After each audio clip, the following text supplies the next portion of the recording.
One thing I like to do in my videos is that when I find a new tune that I learn, I like to share it with you.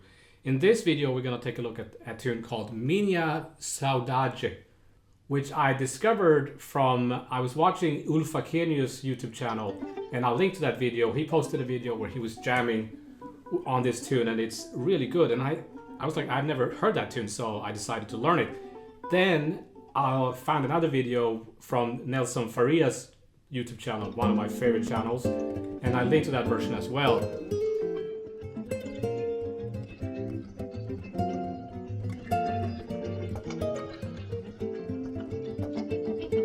So it's a bossa by João Donato, who is this legendary Brazilian piano player.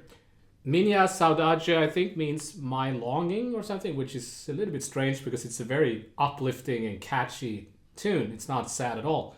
It's kind of a simple tune, and that is not to diminish it in any way. It's very good for introducing somebody to jazz. So we're gonna learn the tune. I'm gonna teach you the melody and the chords, and then we're gonna find ways to practice improvisation, different ways you can approach improvising over this tune. The usual stuff that I do in my videos. If you follow my channel, you know I like to do the Barry Harris scales and stuff like that. So we're gonna take a look at, I think, 4 different ways to try to different techniques to improvise on this tune. So with all that, let's get started, shall we? So it's in F major. I've seen people play it in C major as well, but we're gonna do it in F major. So the first chord progression for the A section, it's a A-B-A form. The first chord progression is 1, 4, 3, 6, 2, 5. Very common chord progression in jazz. So in F major, 1, 4, 3, 6, 2, 5 gives us F, B flat, A, D, G, C, F. B flat, A, D. You all know this sound. And the chord quality is F major 7. Nelson Faria plays B flat minor there, or B flat minor 6. So 4 minor, A minor, and then D7. So it's a dominant chord there. 2, 5, 1.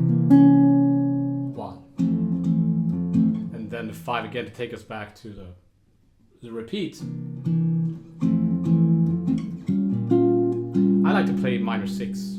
And I like to play in flat 9, because it goes with the melody. Flat 9 here as well. If you really want to get those notes from the melody, you play a flat 13, flat 9.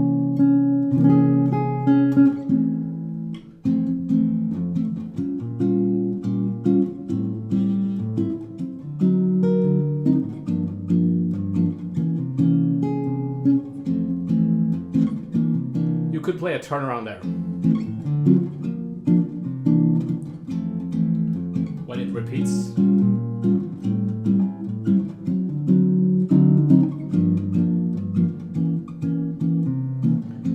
And then then you stay on F. The second ending, you just stay on F, taking us into the B section. So I'm just playing a generic bossa nova pattern. I have made a video about bossa nova guitar, or Brazilian guitar.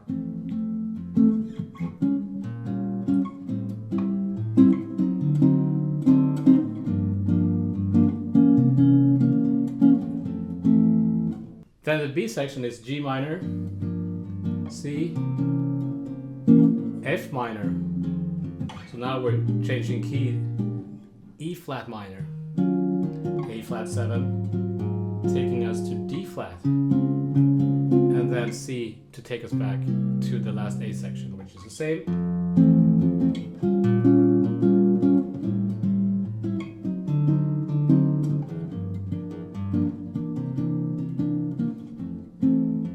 So the pattern I'm playing is like,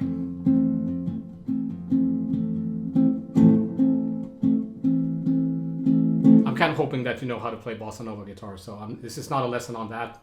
Just a word on the chords. The B flat minor, it could be a G minor also, so go up. There is this funny Brazilian real book or fake book you can find online. I don't know if it's an official. There's the Latin jazz real book, which I think that's an official real book. The Brazilian is a little bit sketchy, but there is a lead sheet of this tune in there, and it's in C major. And there, I think they play that, or they tell you to play that chord instead of the 4 chord. Those chords are kind of up for grabs. There are many tunes that have the same thing, like Body and Soul. The A minor is also interesting because it's the 3rd chord of the key.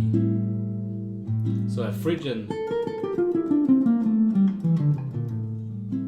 would be the scale of choice, but it also kind of functions as a 2 chord to the G minor. So it has kind of 2 functions. It belongs to as a tonic function to the previous chord, but it has a function of a subdominant to the following chord. So it's a little bit interesting. A lot of students get confused by that chord, but you can play Dorian or treat it as a Dorian sound too because of the moving harmony. Even though if you play a 9, that B natural is not in the key. So you have to be a little bit careful. But because of the moving quality of the chords,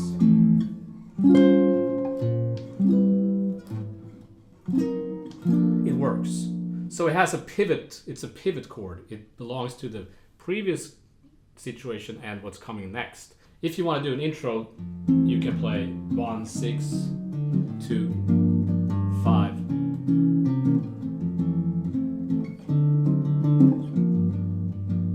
That could also be an outro for the tune. Now let's play the melody. I'm going to play along with Muse score here. I know it sounds terrible, but I think it gives you a pretty good idea of the melody.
So as I said, it's a very catchy melody. So this is not meant to be an exact transcription of what they play on the original recording. If you listen to the versions I recommended in the beginning, it's very different how they play the melody, how they interpret the melody. It is a very simple melody. Because of that, it kind of invites you to kind of do things with the melody after your own kind of taste. One thing that is really good about this tune is that it has these altered extensions in the melody, so you can get that into your system.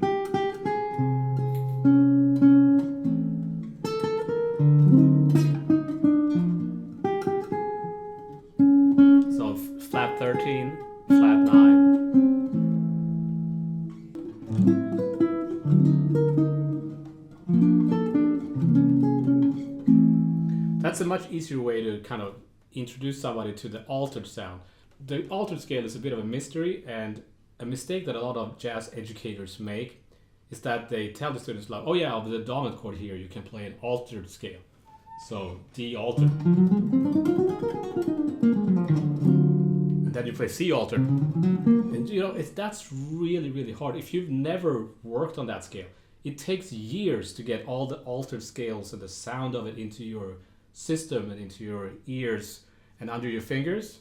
So the chances are is that they're just gonna try to play the scale and nothing is gonna come out, nothing is gonna happen. But if you show them like these extensions, I've said this before, if you introduce extensions, not all of them at the same time, so the altered scale, everything is kind of an altered extension. Flat 9, sharp 9, flat 13, flat 5. But if you just show them this, flat 9,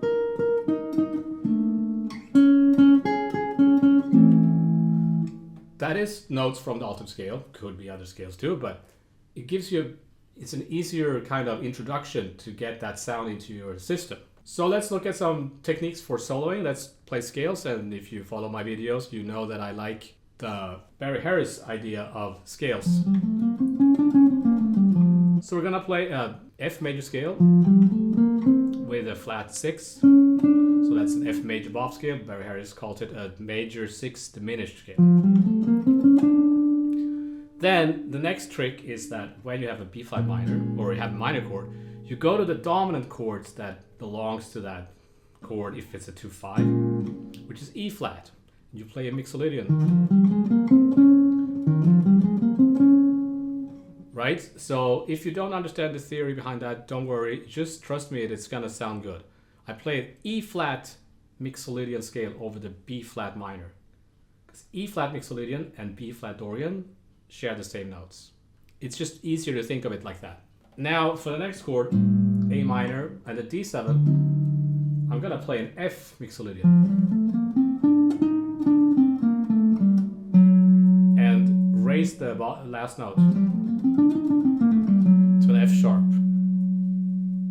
As if it was a minor 2-5 to G, which it really isn't, but this sounds good to my ears. And remember that I said that A minor chord has 2 functions, so it also functions as a tonic. So that means I can play the F scale over it. And then for the G minor 7 to the C7, I play a C mixolydian. I don't worry about the extensions here. And then F bebop, C mixo.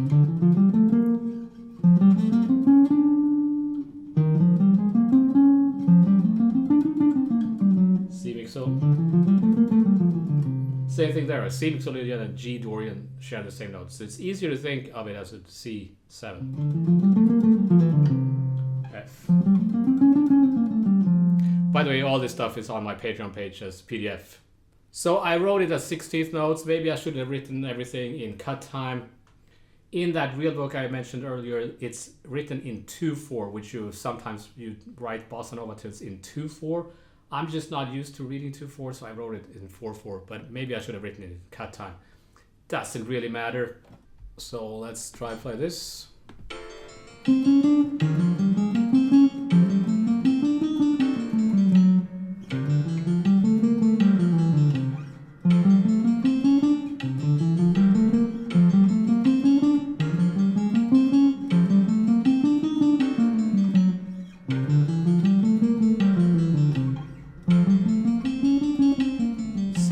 mixo, B flat mixo, A flat, D flat, C flat, C.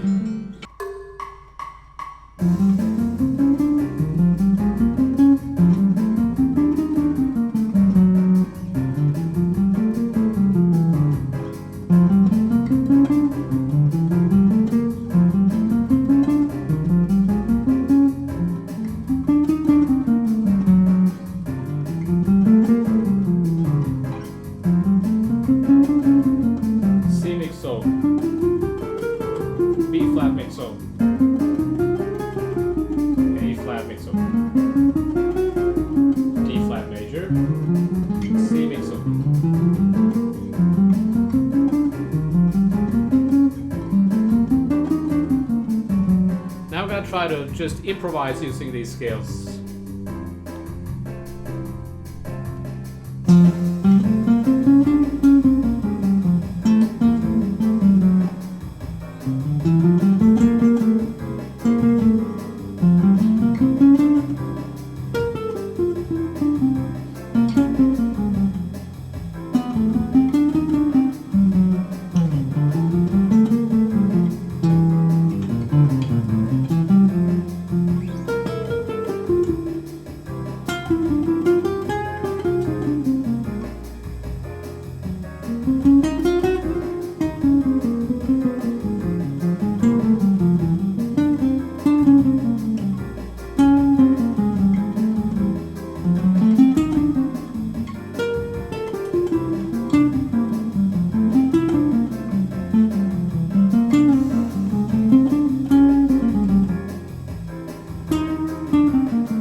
So if you know your Barry Harris stuff, there's all these things you can do with the bob scales, right?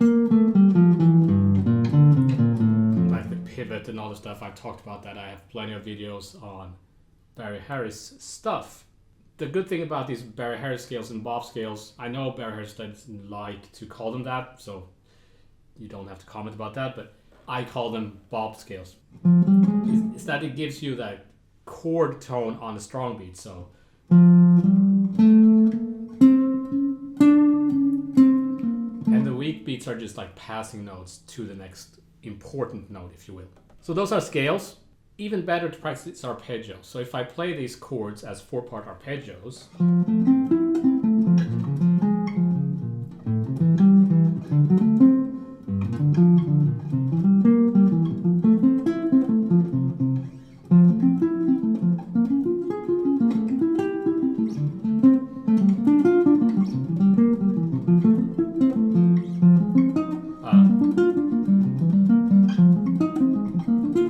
so you can do that, and that's good, and you should be able to do that. But there's something very unsatisfying about that because it doesn't sound like music. So when you practice that, you shouldn't think, oh, it doesn't sound good. Just practice it anyway so that you know where the notes are. That's all you're practicing.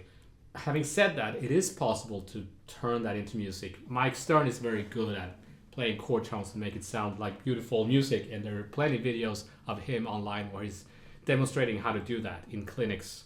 But I want to take a look at a different way of playing chord tones. I've talked about that in the previous lesson I made, or this one before that. I call it superimposed arpeggios. So instead of playing F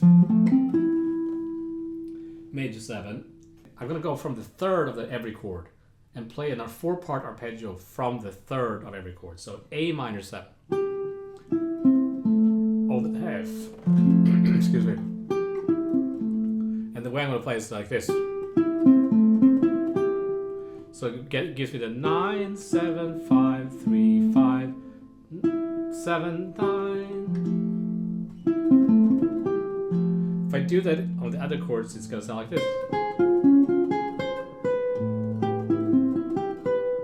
And on the D altered, I'm going to play a C minor 7 flat 5 arpeggio. I talked about this in my previous video called Pluralities and the 4-part arpeggios or something like that. I'll link to that. So that C minor 7 flat 5 arpeggio is to be found in the D altered scale. The D altered scale is derived from E flat melodic minor, and one of the arpeggios from that scale is C minor 7 flat 5, and it really gives a good arpeggio for that sound. It gives you that flat 13, third, flat 9, flat 7. Then I have G minor, and then over the C altered I play B flat minor 7 flat 5. So there's a common device in jazz. They do this. You recognize the sound.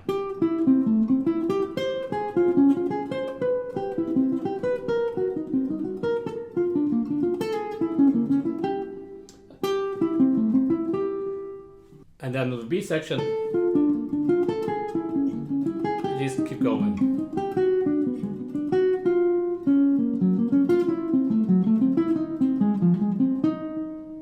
Okay, let's see what that sounds like, shall we?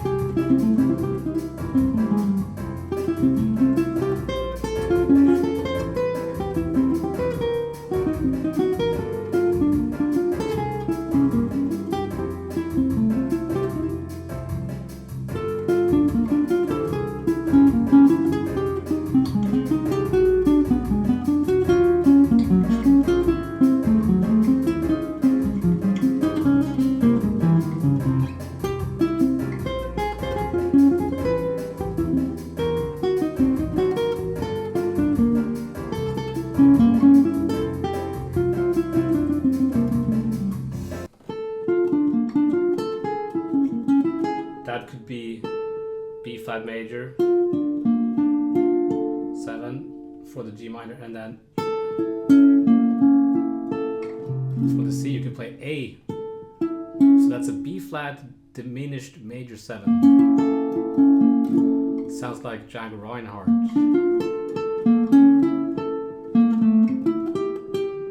So obviously there are many ways you can kind of shift around these arpeggios and play them differently, and there are options for them. Being able to play this way is a kind of an important thing of jazz. It's a kind of a very basic way to outline these harmonies that you should be able to do. Another thing to do is to play the Crimea River licks. So Crimea River is just this phrase that you can use over pretty much every chord except diminished chords perhaps. So if I play a Crimea River melody over F major, I start on the 7th, which gives me a major 7, 6, 3rd, root, 7, 6. And if on a minor chord I start on the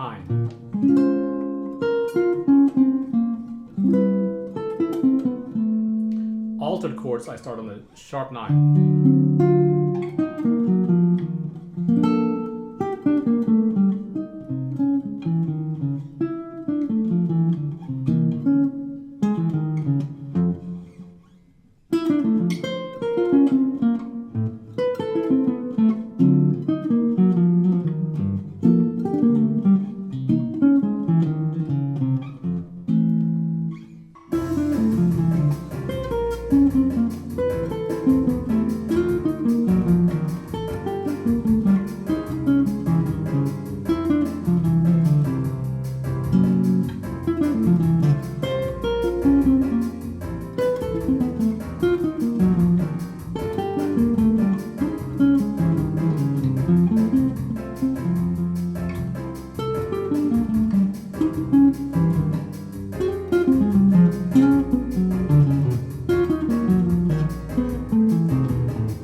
Some students don't like this because they think it sounds very patterny, cliche. The point of this is not to play like this. If you go on a gig or whatever, that would be ridiculous. The point is that these notes in this melody really outlines the important notes of that scale. As I said before, the altered sound is really hard to learn, but if you can just find those notes that define that altered sound, then that's how you do it. So it's very much a good ear training exercise. So if I play, let's say, a B, can you hear the altered chord, the altered sound? Can you imagine it in your head? If I think of that melody, if I try to sing it, so where's the flat sharp 9?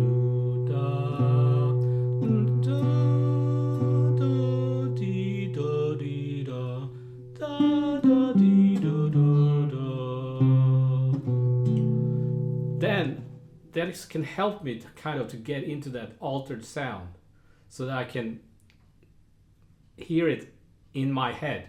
Because if I can't do that, there's no way, this is also something I've said before, there's no way it's going to come out in my playing.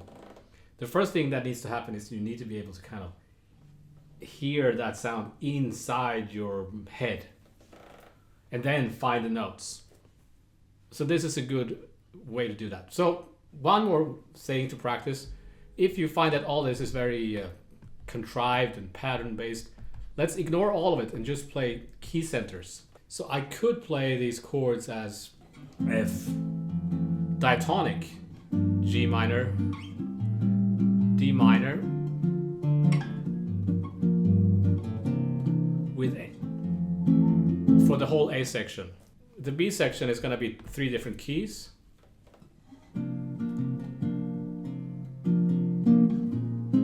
And I can do this.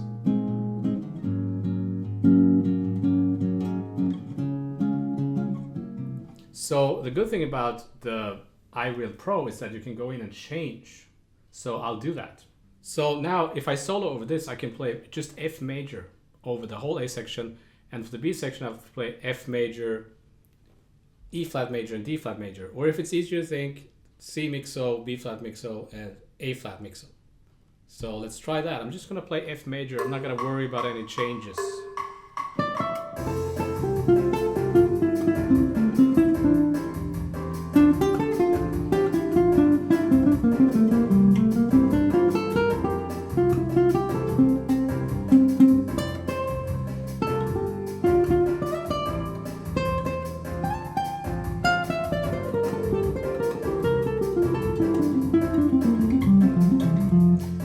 F major, E flat major, D flat, back to F.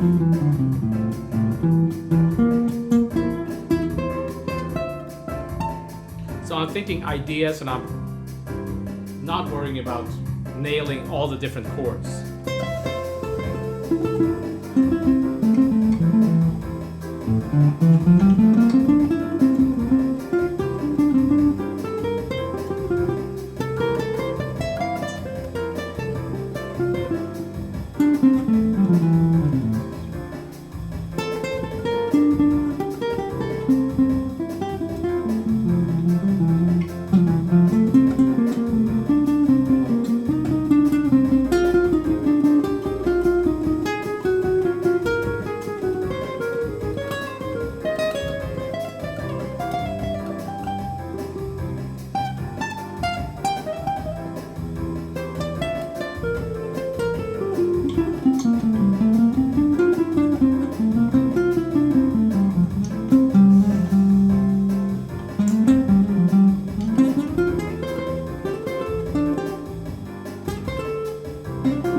So those are 2 different approaches. Which one should I do? You may be asking. It totally depends. If you're really strong at nailing the changes, but you feel kind of that you're trapped inside that, then practice this. And vice versa. If you can play, you have good tone, good time, and you can play by ear, but you can't really outline those altered chords and all that stuff, then maybe practice the other way. Ultimately, you want to do both, a little bit of both. So that was my little introduction to this tune, the really cool tune. And where should you go from here? I have a similar video I made a year back or so where I go over another kind of obscure Latin tune called Mina Monica or something like that. So I'll link to that. And I recently made a video about Desafinado. One thing about these Jobim tunes, the first tunes we learn when we try to learn bossa are the Jobim tunes, but they're actually really, really hard. Like Desafinado is extremely long form for a jazz tune. I'm not even sure I could play the chords for you right now off the top of my head, even though I made a video about it a few weeks back. You kind of constantly have to remind yourself of these tunes. Or what's the other one? No More Blues. Like, I don't know the chords to that one. So I hate when you go to a jam and somebody calls those tunes. So then the teacher will tell you, like, oh, the student, okay, let's not look at those tunes quite that yet. Let's look at Blue Bossa, which is a great tune, but it's not a Brazilian tune. It's an American jazz tune. And there's nothing wrong with that, but it kind of makes sense that if you're gonna teach your student how to play bossa nova, which is a Brazilian style of music, it kind of makes sense to pick a tune that is from Brazil. So I'm always looking for these kind of tunes that are good for teaching, but also for my own playing, new tunes that maybe it's not so overplayed yet. And I think this tune is really fun to play, so I hope you do too. And as always, I want to thank you for your time and attention, and I shall see you next time.